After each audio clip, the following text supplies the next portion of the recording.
and welcome to Inside the Writer's Studio. I'm your host, Eila Algood, and today we will be featuring Linda Ulleseit, author, writer from California. She has a new novel she'll be reading from today, and we'll follow that up with some talk story where we get to know Linda a bit as a writer. Welcome, Linda. Hi, Eila. Thank you very much for having me on your writer's studio. I'm going to read most of the first chapter of my book, The Aloha Spirit, which was, of course, inspired by Hawaii. I'm going to start at the very beginning so you won't be lost. Dolores's father deemed her useless when she was 7. Neither he nor her older brother Pablo ever said that, but every detail of their leaving told her so. Papa had tried to explain the Hawaiian custom of hanai to her. All she understood was the giving away, leaving her to live with a family not her own. Papa had completed his work contract on Kauai, but instead of returning to Spain, the place of his birth, Papa had come to Honolulu. 5 years later, he decided to go to the mainland to look for work and take Pablo with him. In California, there would be no one to look after Dolores, so Papa found a Hawaiian family to hanai his only daughter. Her father said Pablo was smart and strong, so even at 9 years old, he could work as a floor sweeper or a fruit picker. If she were 2 years older, like Pablo, she might have gone with them. If Mama had lived long enough to teach her to sew or cook, she might have gone with them. Then again, if Mama had lived, they would all still be at the plantation on Kauai, and Dolores would have another brother or a sister. Her father carried the cardboard suitcase that held Dolores's things, a couple of dresses, and some underclothes. Clouds of dust turned her pale legs gray like an awa fish. The air on Oahu smelled of citrusy plumeria. At home on Kauai, on the plantation in Mekavele, the dust was familiar and red, the air scented with sweet pikake flowers. She looked up at Papa and tugged his hand. "Can't we go home?" Pablo snickered, but Papa said nothing. "Dolores, quit acting like a baby. Papa's explained all this to you a million times." Pablo believed himself 2 years smarter, but 9 was not grown up. She stuck her tongue out at him. He laughed and she blushed, embarrassed to have proven his point so quickly. Wisps of dark hair stuck out beneath the brim of Papa's straw fedora. He squeezed Dolores's hand. "I worked with Kanoa for years on Kauai, remember? His wife will take care of you, and she has other children for you to play with." They approached a tin-roofed green plantation house, raised off the ground to discourage termites. Fruit-laden banana trees arced overhead, and a brilliant pink bougainvillea climbed the lanai. Scrawny tea plants lined the carport that jutted out from the house on its near side. A rusty truck sat there like it hadn't moved since before Papa was born. Dolores tightened her grip on Papa's hand, not caring that Pablo called her a baby. Her eyes fastened on a large Hawaiian woman sitting on the lanai. A red hibiscus blossom quivered in the dark waves of hair that fell across her shoulders and down her front. White teeth gleamed in a dark face. Her smile and graceful wave of her hand greeted them. Yards and yards of fabric, white hibiscus flowers on a blue background, billowed around her. "Aloha, you must be Noelani," Papa said. He pushed the brim of his hat back and scratched his forehead as he did when he was nervous. "Aloha," Noelani said. "Ikomo mai, Keiki. Welcome, children." "Paul isn't staying," Pablo said. "Just Dolores."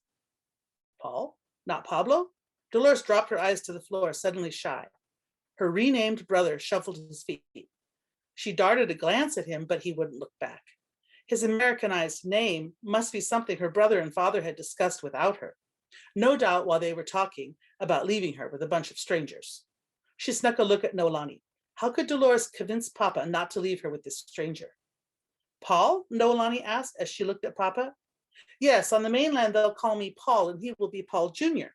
He straightened his shoulders. Noelani nodded. "Welcome to my ohana, Dolores. It be big family, blood and hanaya." She grinned as if making a joke. Dolores smiled, her brain working harder than it ever had in first grade. Family meant Papa and Pablo. Paul, not a strange woman with a bunch of children. They followed Noelani into the house. The Hawaiian woman moved with an incongruous grace. Her great bulk flowed as if one with the environment. The sway of hands and hips mimicked the motion of breeze and ocean waves. Once inside, Dolores slipped off her shoes and placed them by the door. She glared at her brother until he did too. The Hawaiians believed wearing shoes in the house brought bad luck, and she'd need all the luck she could get. Papa, Paul, and Dolores stood in the center of the main room. Dolores flipped her skirt to stir the air around her thighs. Papa frowned. Noelani brought a platter of food bites, shrimp and chicken and fish. She also set on the table a koa wood bowl full of poi. Dolores tried not to turn up her nose at the purple paste. Only native Hawaiians could truly enjoy it. You sit, Noelani insisted. She pulled Dolores' arm and dragged her into a large rattan chair. The girl sank into it until her feet dangled above the floor. Papa and Paul perched on the edge of the couch. Noelani stood by Dolores, hand on the random curls that covered the girl's head. I must say, this feels odd, Papa began. Mo better you leave her with someone who knows you, yeah? Kanoa and I, we take good care, Noelani said. Dolores twisted away from Noelani and studied the roughened skin of the woman's palm, her arms the color of Kona coffee. She smelled of frangipani and rich dark soil. A slim boy a little older than Paul, clad only in short pants, came into the room and helped himself to the poi. He scooped it into his mouth with 2 fingers. Kaipo, this be Dolores. She stay with us, yeah? His dark eyes glared at Dolores with no hint of welcome. Where's she gonna sleep? His tone was as hostile as his eyes. Be nice, his mother scolded lightly. She eyed Dolores' suitcase. This all your things? Dolores nodded. She liked to think she had memories of her own mother, who died when she was 2, but in reality, they were other people's memories told so often she had taken them as her own. Pablo said that Papa actually laughed when Mama was alive. Her mother must have loved clothes. Papa had left her closet alone, and Dolores played among her dresses now sold for 2 passages to California. A tiny girl with large, dark eyes and tangled hair sneaked into the room and took Kaipo's hand. Leia, this is our new sister, he said. His words dripped scorn. Leia's gaze bored into her from eyes as deep as the sea, and Dolores' stomach churned. Leia belonged in this place. Dolores belonged nowhere. No need a new sister, Leia said. Show Dolores where she sleep, yeah? Noelani told the children. Kaipo indicated Dolores should follow. The younger girl ran ahead. Dolores felt his eyes on her back as they walked through the small common room. She peeked past a drapery topped with bamboo rings into the room on the left. It was a jumble of boyishness. Clothes, bedding, hats, sticks, and rocks littered the room. Kaipo waved her toward the room on the right, holding its drape aside. An open window caught the trade winds that fluttered thin white cotton curtains. 2 big beds left very little room to walk around. The heads of both beds were against the wall to prevent demons reaching in the window to cut off sleepers' heads. The foot of the bed faced the opposite wall, not the doorway. That way, a night marcher couldn't drag children out while they slept. Dolores took a deep, calm breath. At least her new room would be safe. So you don't want me here, she whispered to Kaipo. He made an unintelligible noise that meant that's obvious. Convince Papa to take me with him, Dolores blurted, and you'll never have to see me again. Mama would just hanai another daughter, so we don't want, so you stay, Kaipo smirked. Dolores gave him a look of disgust and entered the girl's room. Leia perched cross-legged on a pineapple pattern quilt, a pillow in her lap, and stared at Dolores. 2 other small girls curled next to each other. An older teenage girl occupied the only other bed in the room. She lay on top of a white and pale pink quilt, reading a magazine. Kaipo nodded to the older girl. He kept his eyes on her while he said to Dolores, sleeping arrangements are for you girls to work out. Dolores must have looked dubious. Not good enough, he sneered. The teenage girl looked up. Pau, ikomomai. The sharp order to stop was for Kaipo, and the welcome addressed to Dolores. Kaipo slipped out without a response. The girl on the bed didn't look Hawaiian like Kaipo or Leia, even though her skin was sun-darkened and her hair black. With a sigh, she laid down her magazine, Paradise of the Pacific, and sat up. I'm Maria, Noelani's oldest Hanai daughter. You must be Dolores. Maria? Not Hawaiian then. Maybe Portuguese or Spanish? Si, Dolores told her.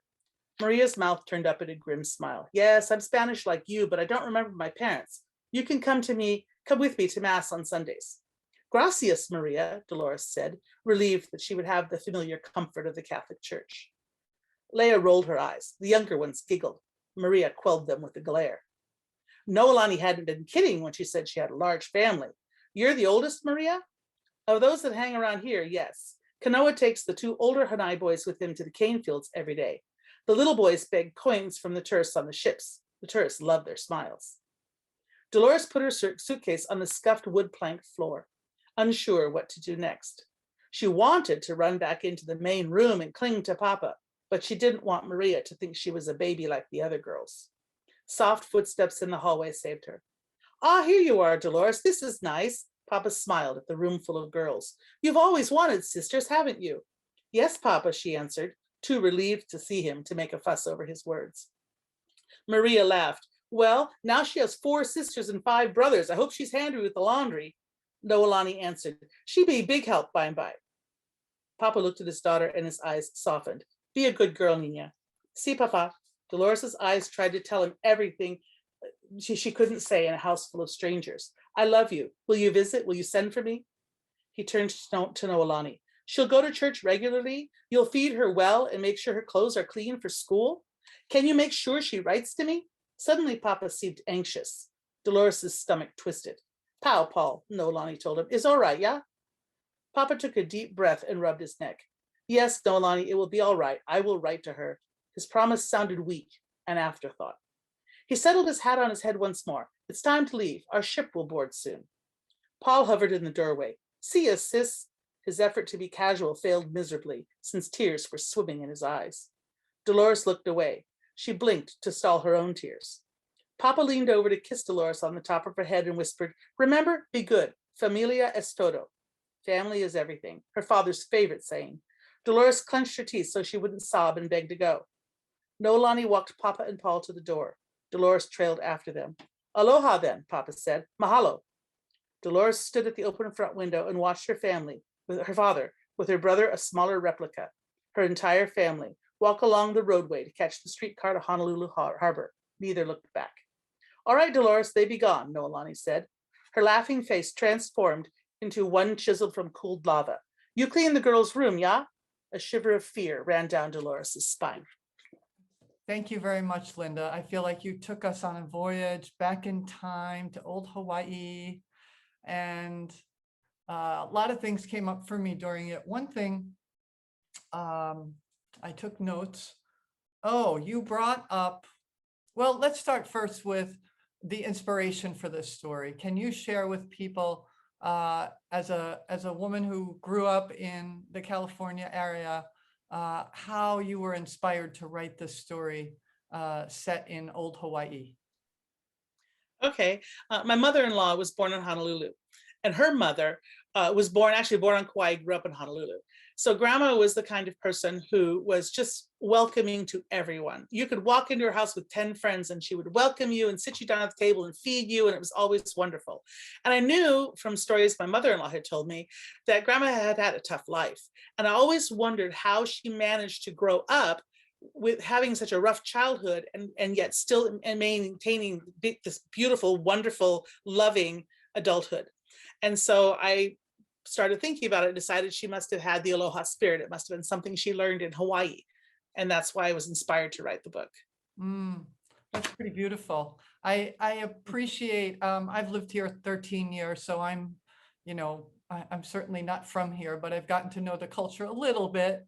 And you seem to write the father's voice and some of the voices in Pidgin. And is that something that you heard a lot over your years of coming here? Like, how did that come about? My mother-in-law, well, my grandma, who's the story, her husband spoke Pidgin all the time, almost all the time. And if you talk to him a lot about Hawaii and him growing up, he would lapse more into it, right? Yeah. So it was almost, it felt natural to write some of the Hawaiian characters in the Pidgin, right? So that's why I did it. Very cool. And I'm no expert. I'm sure there are parts where I messed it up, but well, I figured if it sounded like grandpa talking, I was okay. Yeah, it's kind of getting a certain feeling. And for me, living here and hearing people speak that way, it gave me that authenticity of, yes, that's how people spoke and speak. So it is, yeah, I liked it. I thought it was kind of cool. I wanted to ask you to explain something for those people who may be watching who don't have much connection with Hawaii or don't know about the night marchers. You brought that in, say something about what that is, that you understand that is. Uh-huh. Well, they're warriors, from what I understand, that march. And I don't remember, actually, I don't remember the story about how they started. I mean, Mhm. what the story was of how they started, but I know that they march at night and that you have to stay out of their way because Yeah. they're very dangerous. And that the idea, to me, it sounded like when I was growing up, it was the boogeyman that would get you. So it was like the Hawaiian version of the boogeyman that's going to get you if you don't behave and go to sleep when you're supposed to sleep and that sort of thing. Yeah. My Well, mother-in-law was a very superstitious person. And mm, so I had to work in Hawaiian, Portuguese, Catholic superstitions, and Mexican later superstitions, all in the story. So that was a lot of fun to research other things that I hadn't seen her. She had a lot of them, but other things I worked in were was a lot of fun. well, and isn't that the beauty of writing something like this? It's really historical fiction. You have artistic license, right? And how did Yes. you kind of decide what would be based on fact and what would be you just make stuff up? I mean, that's the fun part of a novel. Yeah, that's a good question, because Yeah. I was inspired by my grandmother-in-law, but I really didn't know much about her. I knew, just a few things about her childhood, and I knew, of course, later on, but there were large gaps where I really didn't know. Like, but the most important thing in a novel is what her attitudes were like, what she believed, what influenced her. That stuff I didn't know. Yeah. So that is what I had to kind of research and surmise from what I knew about her, what I knew about her situation, and then make up. Yeah, yeah. And so you develop your character because that's really what it is. It's a Right. character based on a real person, but you don't know much about the real person, so you just do as you wish, right? Right.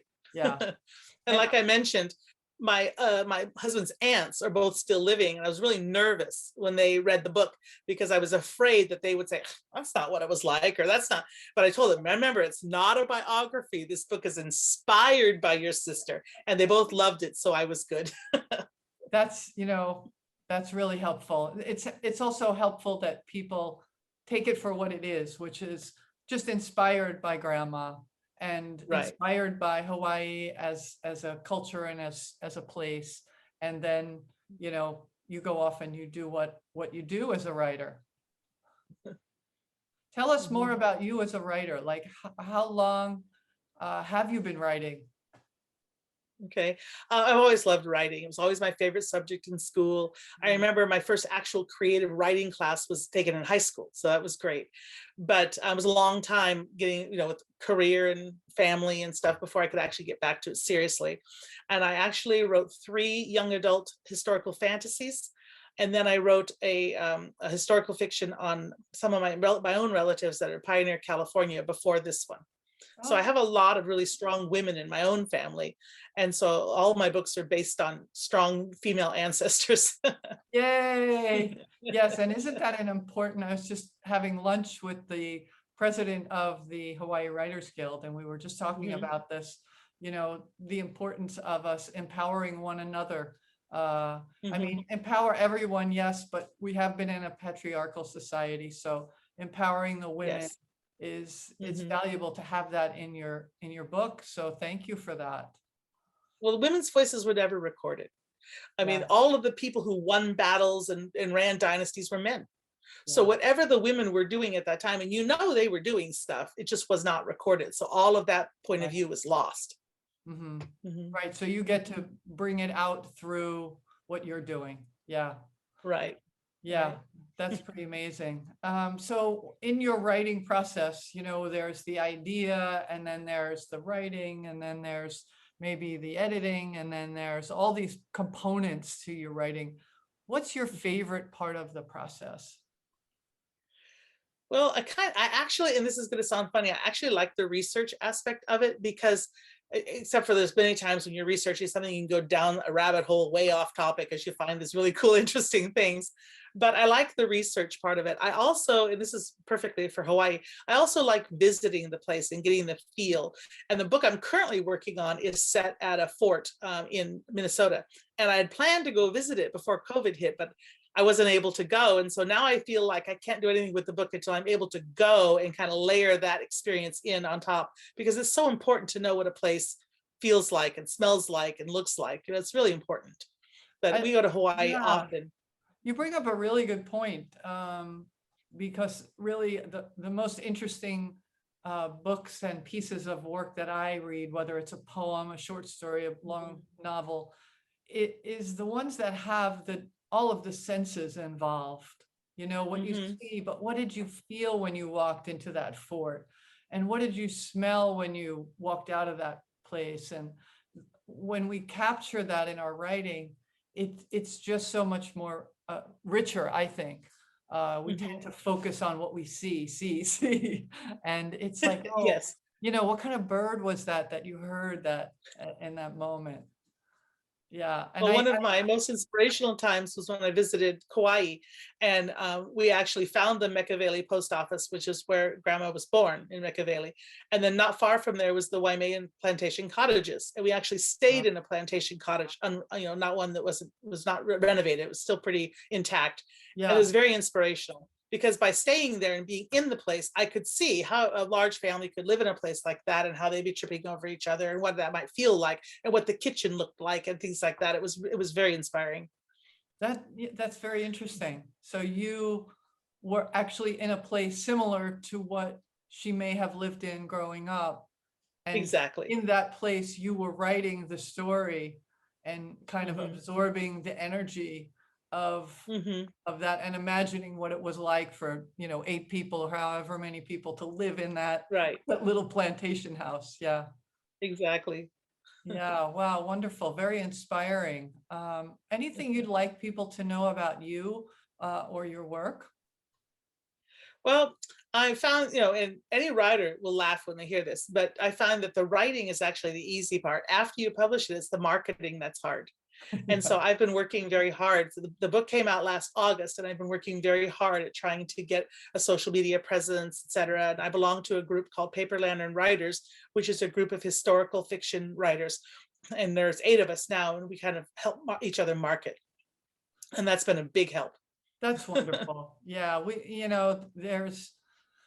It takes a lot of people to put the word out and support one another. And that's one of the things I've come to appreciate about the Hawaii Writers Guild is that people Mhm. are there to, they want to showcase their work and they want to get help with their work, but they also want to help you and you and you and you. And how can we Mhm. collaborate like this show to put ourselves out there more um, in different ways. So yeah. It was very difficult releasing a book during COVID when everybody was on shutdown, You especially when the think? book was Yeah. set in Hawaii and I couldn't go there to do anything. So Yeah. I have to put a plug in here for a bookstore. Kona Stories in Kona was very, very helpful. I actually did a virtual book club meeting with them, and they did a launch for me. I couldn't be there. So that was a lot of fun. So they've been extremely supportive. I have spoken at Kona Stories a few times for different books I've published or been published in an anthology, and I've attended many of their events. They do these words and wine. And I share this with Mhm. our audience, not just to say, hey, go check out Kona Stories, but wherever you're watching from, help your local community to do these things Mhm. to help writers, because it helps the community. We get to prior to COVID, I did a lot of public readings. So I'd have 6, 8 people who would come up and do what you just did, read their piece, and then someone else would come up and we'd have an audience of 50 people. And, the community gets to know each other in a new way. And in Yes. addition, yeah, somebody will buy some books and that sort of thing. So it's, yeah, I'm so glad you brought them up. They've been great. I Yeah. would hardly wait because it looks like hopefully before then, but we'll be in Honolulu again next June for another family reunion. So we're gonna have to spend a week on Oahu and a week on Kauai and go hit them all. Yeah, yeah. Maybe if you give them enough time, they can host a Words and Wine that you Yes. can be Oh, that'd be part of. great. That'd be a lot of fun. Yeah, they do maybe 4 speakers in a night. So it's by Hmm. then we should all be able to gather again. That'll be exciting. I might be out Hmm. of business here on my Zoom show. I don't know. I think some Zoom things will hang around. I think now that people know how to do it, I think they'd be more willing. Well, and how wonderful. I wouldn't meet you if it wasn't for this whole situation. So it's Right, for me, it's exactly. very exciting. I get to meet people and interact with people in a more one-on-one way. Mhm. So it's yeah, there's always a bright side to everything, right? And I love talking to book clubs. And I never would have been able to hit the number of book clubs I've been able to do now since I can Zoom with book clubs. And it's such a thrill to see, 8 or 10 people on the screen holding up my book. It's like, oh, it just Wow. feels so good. Wow, that's pretty fabulous. Yeah, it is. Yeah. Well, that's a good thing also to share with people who have books is Mhm. here's another way for you to get yourself out there is encourage book clubs to read your book Yes. and be willing to, go talk with them over Zoom or in person, whatever might work, huh? Yeah. Yeah. Well, I'm willing to come to Hawaii for a book club meeting. Sounds wonderful. Well, Linda, thank you so much for being part of this today. Hold your book up one more time for us. Mhm. Okay. Thanks for having me, Eila. The Sure. Aloha Spirit. Aloha Spirit. Yes. Uh-huh. And I want to let people know if they want to know more about the Hawaii Writers Guild, just go to our website, www.hawaiiwritersguild.com. And of course, we have a Facebook page, Hawaii Writers Guild. Until next time, everyone, aloha. Aloha.